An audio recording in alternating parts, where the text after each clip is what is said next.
வந்து பார்த்தீங்கன்னா, எங்கன்னா கீழ விழுந்துட்டாங்க, இல்ல ஆக்சிடென்ட் ஆயிடுச்சுன்னா பார்த்தீங்கன்னா, எக்ஸ்ரே எடுக்கிறதுக்கு பார்த்தீங்கன்னா, ஆஸ்பத்திரிக்கு தான் போணும்னு இல்ல கைஸ். இங்க பார்த்தீங்கன்னா வந்து தாய்லாந்துல பார்த்தீங்கன்னா, மொபைல் எக்ஸ்ரே வேனுன்னு ஒண்ணு இருக்கு. அதில நீங்க ஃபோன் பண்ணா போதும். அதே இடத்துக்கு வந்து அங்கேயே வந்து நம்ம உடம்ப ஃபுல்லா ஸ்கேன் பண்ணிட்டு ரிப்போர்ட் ஆக்கி குடுத்துடுறாங்களாம்.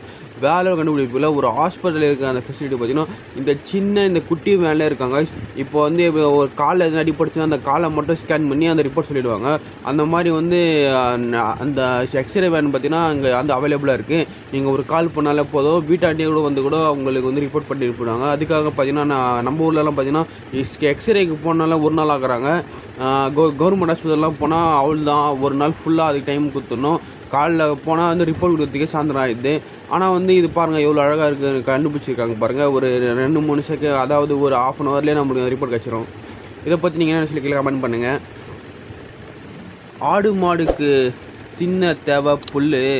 நீங்க அமுத்திடுங்க சப்ஸ்கிரைப் பக்கத்துல இருக்கிற பெல்லு.